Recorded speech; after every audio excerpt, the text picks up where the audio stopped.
I have replaced 2 water heaters, one roof, 3 car engines, and an entire kitchen floor in my lifetime. I did not expect my hip to be next.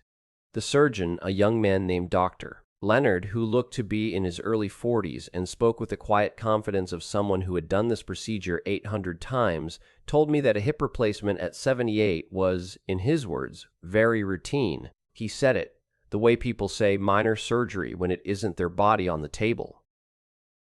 I nodded politely. I have been nodding politely at people for 78 years. It is perhaps my greatest skill, and it has never once served me well.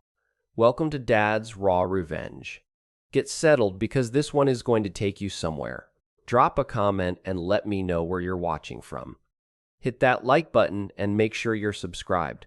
Trust me, you're going to love it here. My name is Albert Walker. I am 78 years old. I have been an engineer for 40 years. I know exactly how much weight a structure can bear before something gives. I just never thought I'd have to apply that math to my own children. I told my 3 children 6 weeks before the surgery date. 6 weeks. I want you to hold that number in your mind. Not 6 hours, not 6 days, 6 full weeks, 42 days during which any one of them could have circled a date on a calendar, arranged a babysitter, requested a half day from work, or simply driven down I-65 to Bowling Green, Kentucky to sit with their father before he went under general anesthesia at age 78. I am going to tell you what each of them did with those 42 days. Raymond, my oldest, he's 49, called me on a Tuesday evening in September.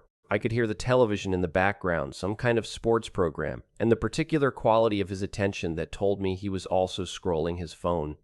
He said, "Dad, don't worry, we'll all be there." Then he asked with what I can only describe as admirable efficiency whether I had spoken to anyone recently about the property value on Sycamore Lane. Just out of curiosity, just making conversation. Bella, my second child, sent me a voice message. 4 minutes and 22 seconds. I know the exact duration because I listened to it 3 times. Not because it was moving, but because I kept waiting for her to say something that resembled a concrete plan. She was so sorry about the timing. Work had become absolutely impossible. Her husband David had a work thing. The kids had school things. She would absolutely, certainly, definitely figure it out and be there. She used the phrase, "of course, Dad," 4 times in 4 minutes, which works out to roughly 1 of course per minute, which is, I think, a personal record for sincerity without substance. And then there was Nora. Nora called me on a Wednesday afternoon, 3 weeks before my surgery. I was in the kitchen making a sandwich, and I felt a small warmth when I saw her name on the screen. The way you feel a warmth at the sight of something you love, even when it has disappointed you more times than you can count, I answered on the second ring. She asked how I was feeling about the surgery. I said I was nervous but ready. She said that was good.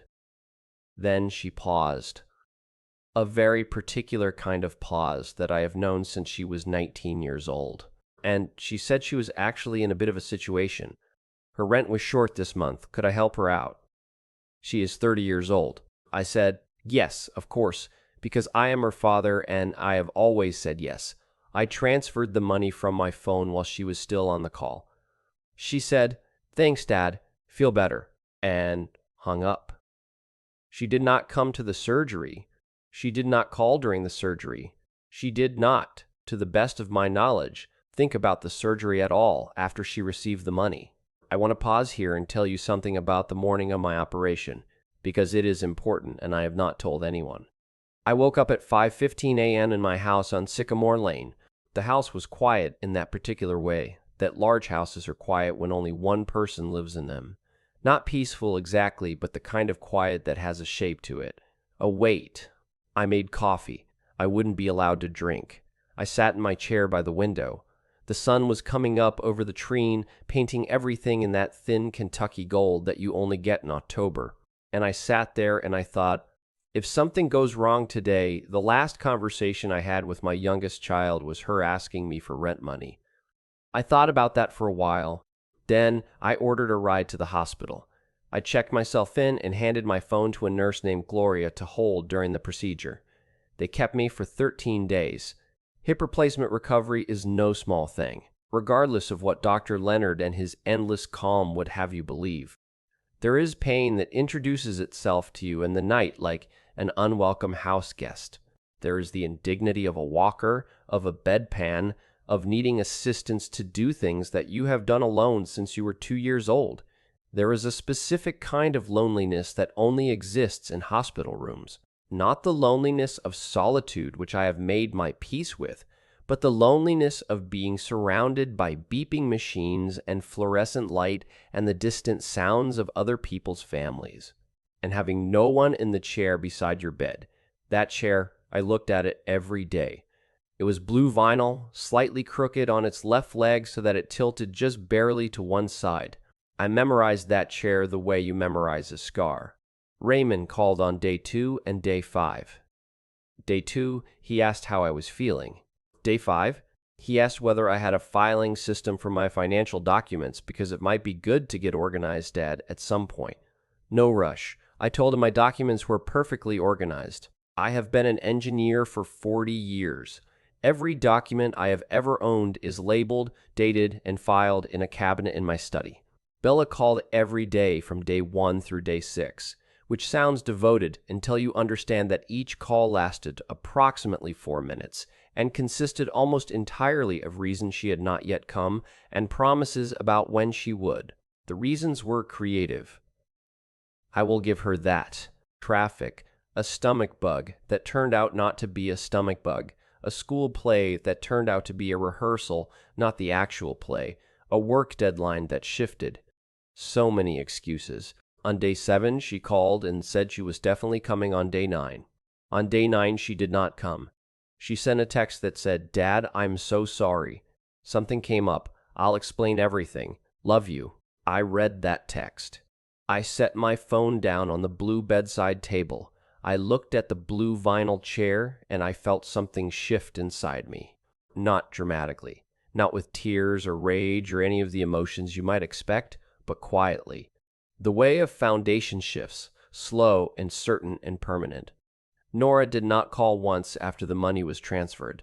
On day 7, Gloria, a nurse in her mid-50s, with the efficient warmth of someone who has seen every version of human nature this world produces, came in to check my vitals and found me reading a book.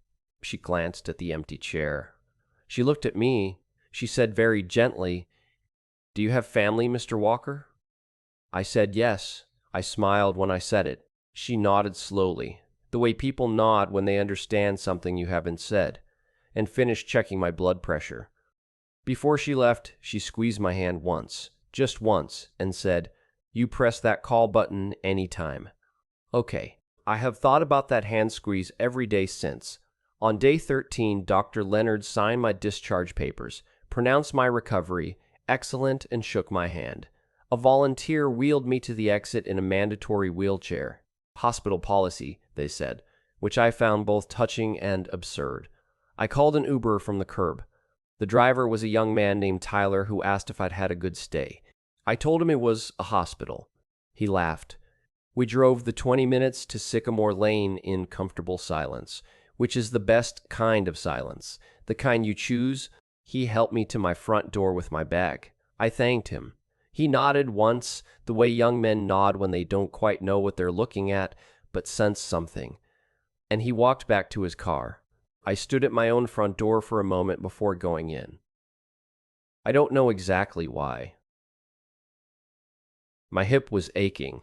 I had a walker and a discharge sheet and a small bag of medications in a white paper pharmacy bag.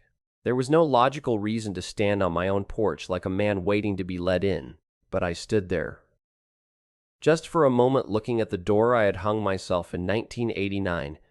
The brass handle I had replaced twice, the small crack in the upper left panel that I kept meaning to fill and never did. I went inside. The house was exactly as I had left it 13 days ago. That sounds like a simple thing. It is not a simple thing.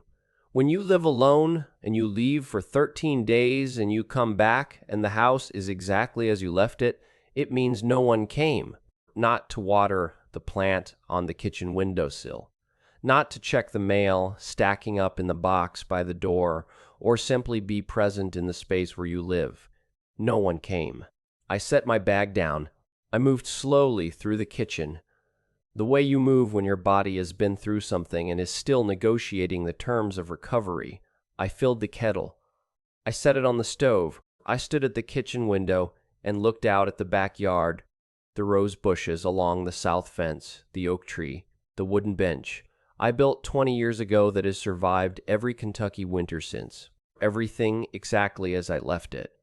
I thought about the blue vinyl chair in room 114, the way it sat empty day after day, tilted slightly on its left leg, waiting for someone who never came. I thought about Gloria asking if I had family and the smile that cost me something I still haven't fully named. I thought about Nora's voice on the phone. "Thanks, Dad. Feel better." And the specific silence that followed. I thought about what it means to love people. I love my children the way I built things, carefully with the right materials, with attention to what would last, not because someone was watching, not because there was something in it for you, because love is not a transaction. It is not a performance you give when the stakes are high enough. I made my tea. I carried it carefully to my chair by the window, the chair I have sat in for 30 years, the one with the worn armrest on the right side where my elbow always rests. I sat down. The afternoon light was coming through the window at a low angle, the way it does in October, thin and golden and slightly melancholy. I sat there for a while, just sat. The house was quiet around me, not the peaceful quiet of a Sunday morning, or the comfortable quiet of a man who enjoys his own company, the other quiet, the kind with a shape to it. I had 13 days to understand certain things about my life. I finished my tea. I set the cup down on the side table, and then I picked up the phone, not to call Raymond, not Bella, not Nora. I called Michael Simmons, my attorney of 26 years. It was time to do a little engineering. If you have been listening for a while, do us one quick favor: subscribe. A lot of people watch without ever doing it, but it costs you nothing, and it means everything to us. Hit the like button while you're at it, and drop your thoughts in the comments. Let me tell you something about engineers. We do not react, we respond. There is a difference, and that difference is everything. Reaction is a knee-jerk, a slam door, a shouted thing you cannot take back. Response is measured, calculated. You assess the load. You determine the appropriate structural solution. You build accordingly. Michael Simmons has been my attorney for 26 years. He is a patient man, Gerald. Patient and precise. Two qualities I respect enormously, having spent my career as an engineer surrounded by people who were neither. When I called him from my kitchen on that October evening, still moving carefully with my walker, still tender in ways I will not describe, he listened without interrupting for 11 minutes while I told him what I needed. When I finished, he was quiet for a moment. Then he said, "Albert, are you certain?" I told him I had been certain since day 7. He said he would draw up the documents. I thanked him, hung up, and drank my tea. Outside the window, the Kentucky sky was going dark over the Treen, and the neighborhood was settling into its evening sounds. A lawnmower 2 streets over, someone's dog, the distant horn of a freight train passing through. Ordinary sounds. The sounds of a life that continued whether anyone showed up for it or not. 6 weeks after my discharge, I called all 3 of my children and invited them to dinner. I want to be precise about my intentions that evening because I think precision matters. I was not performing weakness. I was not laying a trap exactly. I was doing something more elemental than either of those things. I was simply allowing them to show me who they were, and then I was going to remember it. I made the cornbread from scratch the way their mother used to. I will not say more about that than this. Some recipes are memories, and I was generous enough to share mine. I set the table with the good placemats. I put on Coltrane low on the stereo. I was by every visible measure a warm 78-year-old man who was simply glad his family had come. Raymond arrived first. He always arrives first because Raymond understands that arriving first is itself a statement of reliability, of devotion, of being the responsible one. He came through the door with a bottle of red wine. I suspect cost $40, and the specific energy of a man who has rehearsed his entrance. He hugged me. He held it a beat longer than usual. Then his eyes moved across the living room, the crown molding, the fireplace, the built-in shelves I installed myself in 1987, into the kitchen, the renovated countertops, the appliances, back to the living room. A quick professional assessment disguised as a warm smile. "The place looks great, Dad," he said. "It's the same as it's always been," I said.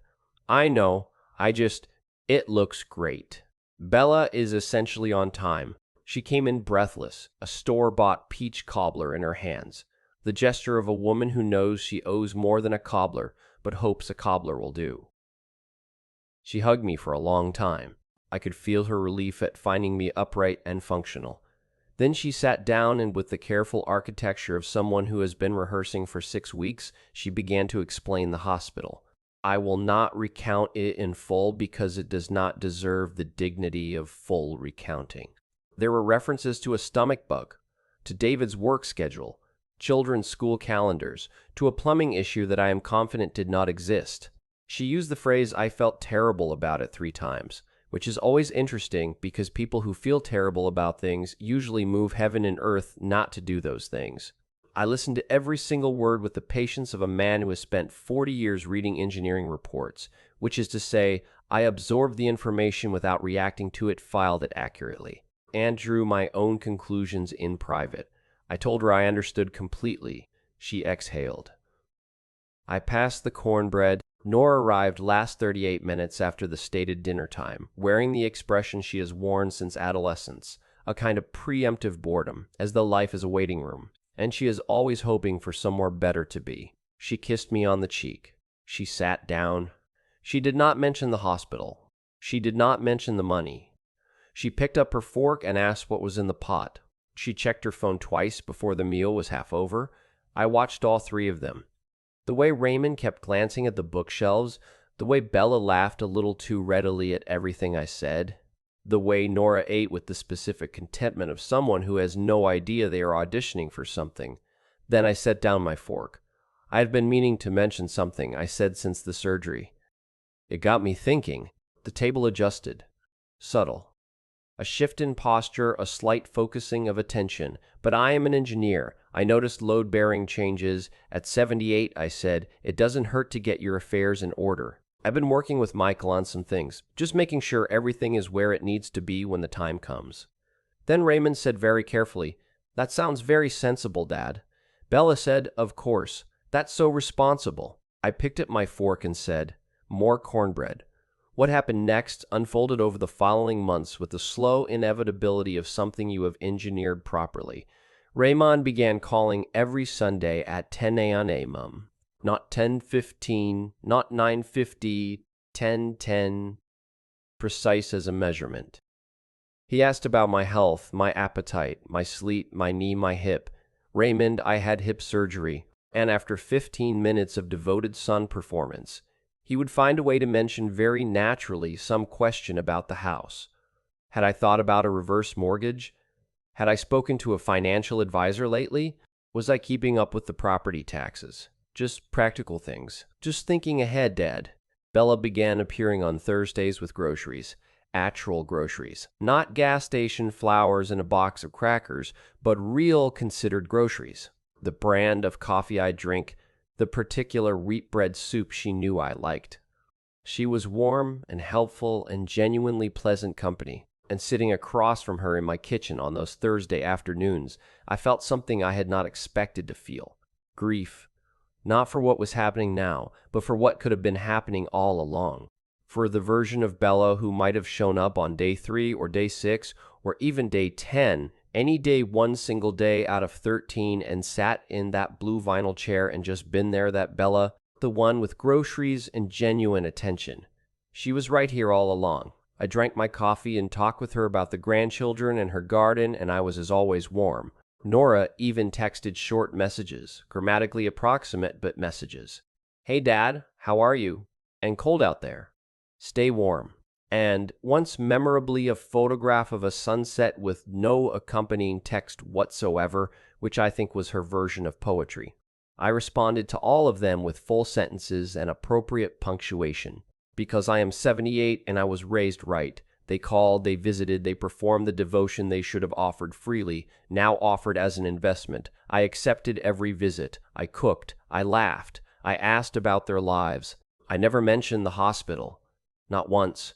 Not a single reference. Not a sideways comment. Not even the careful silence that signals unsaid things. I gave them nothing to defend against, nothing to apologize for, nothing to negotiate with. The hospital had happened. I had processed it alone the way I have processed most things in my life. I did not need them to apologize. I needed them to understand. And understanding, in my experience, is best achieved not through conversation, but through consequence. The consequence was already written. Michael had the papers, Thursday in March, 5 months since the surgery. And I am sitting on my front porch on Sycamore Lane with a cup of coffee and the specific satisfaction of a man who has his affairs very much in order. The Kentucky morning is doing what Kentucky mornings do in March, arguing with itself about whether it's still winter. The dogwood in the front yard is considering blooming. The Harrove boy 2 houses down is attempting unsuccessfully to start a lawnmower. A cardinal sits on my porch railing for 11 seconds, regards me with the frank indifference of a creature that owes no anything, and departs. I think about that cardinal more than is probably rational. My hip feels good, better than good. Dr. Leonard did fine work. I walk 2 miles every morning now, which is more than I walked before the surgery, which perhaps means the whole ordeal has done me some mechanical good, even if it confirms certain structural weaknesses elsewhere. I have always been better at noticing structural weaknesses than most people. It is the engineering background. I made a donation last month to the Hospital Foundation, a specific fund for patient comfort and care, the kind of fund that buys warm blankets and better chairs for rooms where people wait alone. I made it in the name of Gloria, the nurse who squeezed my hand. I did not tell anyone. I did not need to. There are 3 charities in my will now where 3 children's names used to be. The first is a veterans organization out of Louisville, men and women who held things together when no one came for them either. The second is an engineering scholarship at Western Kentucky University, because I believe in building things that last, and a young mind with the right tools is the most durable structure I know how to fund. The third is a children's hospital fund, which I chose because children did not choose to be in hospital beds. My house on Sycamore Lane, 4 bedrooms, original hardwood crown molding, I installed myself in 1987. The rose bushes along the south fence that have been blooming since 1995 goes with the estate to be liquidated for those same charities. Michael knows. Michael has known since October. Michael is a patient and precise man, and he will handle everything exactly as I have specified. There is one additional document in the file, a letter, 1 page written by hand in my drafting print. The small, clean lettering of a man who spent 4 decades making sure his measurements were readable.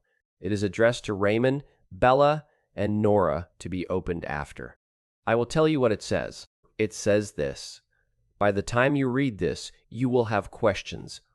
I want to answer the one that matters most because I was an engineer for 40 years and I believe in accurate information. I was in the hospital for 13 days following my hip replacement surgery. The surgery was on October 4th. I was discharged on October 17th. I came home in a car I ordered from my phone. I told you the date 6 weeks in advance. I want to be precise about that. 6 weeks. I don't write this with anger. I read it because I believe you deserve to know the exact load-bearing reason for every decision in this document. In engineering, we call it transparency. In a family, I suppose it goes by other names. The house was built well. I maintained it carefully. I hope the charities find it useful. I love you. That part never changed. Albert Walker. Bella arrives at 11 with coffee cake and the specific brightness of a woman who has decided this will be a good visit. She is wearing the yellow jacket she knows I like. She comes through the gate calling Dad even though she can see me plainly on the porch, which is a habit she has had since she was 7 years old, and which I have always found privately endearing. She sits in the other porch chair. We talk about her daughter's science project and the price of groceries and whether I think it will be warm enough to plant anything soon. She is good company. She always was when she came. I look at her over the rim of my coffee cup. She is 30 years old, my Bella. She has her mother's hands. She laughs at the right moments and asks real questions. And she is, sitting here in the March light in her yellow jacket, genuinely lovable. I love her. That is not complicated. You can love someone and still change your will. You can love someone and still let consequences be consequences. You can love someone completely and honestly and still refuse to pretend that 13 days of empty chairs was something other than what it was. She doesn't know. She has no idea. She thinks she is here drinking coffee with a grateful father whose esteem she has rebuilt, whose estate she is slowly, carefully, warmly inheriting.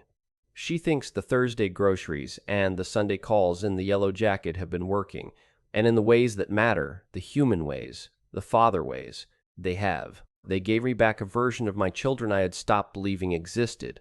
I am grateful for that. The paperwork just doesn't know about the yellow jacket. Raymond calls at 10 on Sunday as scheduled. We talk for 18 minutes. He asks about my sleep. Good. My knee hip. Raymond. My appetite. Excellent. I made pot roast again. And then, right on cue. As reliable as a load calculation. He mentions that a house 2 streets over just sold for considerably more than expected.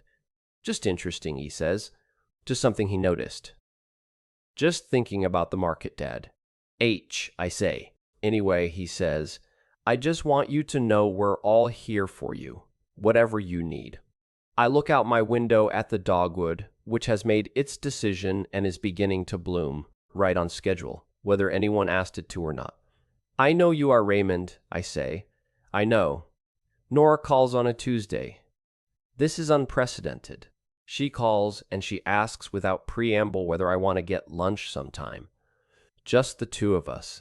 She says she's been thinking about things. She says, and this lands differently than anything else has landed. She says, I feel like I don't know you that well, Dad. Is that a weird thing to say? I sit very still for a moment. It is, in fact, not a weird thing to say. It is the truest thing she has said to me in recent memory. It is also, I note, with the detached clarity of a man who has already filed his paperwork approximately 5 months too late. But I am her father, and I am 78, and the dogwood is blooming. It's not a weird thing to say, I tell her. I'd like that very much. We went for dinner the following Saturday. She orders pancakes. I order eggs. We talked for 2 hours in a way we have never quite talked before. Not about money, not about inheritance, not about the careful performance of family duty. Just talking. She tells me about a man she's been seeing, which is new. She tells me she's been thinking about changing careers, which is also new. She asked me about engineering, what I actually did, what I actually built, in a way that suggests she is genuinely curious and always slightly forgot to ask. I tell her about the bridge project in 1987, the water treatment facility, the time a miscalculation in the stress test cost us 3 weeks, and I had to present the findings to a room full of men who were considerably less gracious about mistakes than I try to be. She listens. She laughs in the right places. She says, I didn't know any of that. You didn't ask. I say gently, without accusation, simply accurately. She is quiet for a moment. Then she says, I'm sorry I didn't come, Dad, to the hospital. I've been trying to figure out how to say that for months. I look at her across the diner table, my child. Pancakes going slightly cold, and I feel the full complicated weight of being a parent, the love that doesn't require deserving, the wound that doesn't require drama, the forgiveness that is not the same thing as forgetting. I know. I do not say it's fine, because it was not fine. I do not say don't worry about it, because she should somewhat worry about it. I do not say the will has been changed and none of you are in it anymore. I say I know and I mean it, and I pick up my coffee and we keep talking. It is a Saturday morning now, early April, and I am in my garden on Sycamore Lane. The rose bushes along the south fence are coming back. They come back every year, which is one of the things I love about them. No drama, no announcement, no requiring anyone to notice. They just come back. I planted them the year this house became mine, and they have outlasted more than I expected them to outlast, and they will very likely outlast me, which I find not sad but reasonable. I am 78 years old. I had my hip replaced. I came home in an Uber. I changed my will. I have had pot roast with my children several times since, and they are, in the ways that remain available to them, good company. They think they are inheriting this house. They are inheriting Saturday mornings if they want them. They are inheriting cornbread and the occasional phone call and a father who, in spite of everything, remains warm. That is what is available. That is what I have to give. The paperwork is in Michael's department. The cardinal is back on the railing.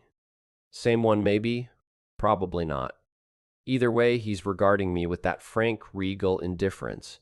A creature unburdened by expectation, owing no one a visit, arriving and departing entirely on his own terms.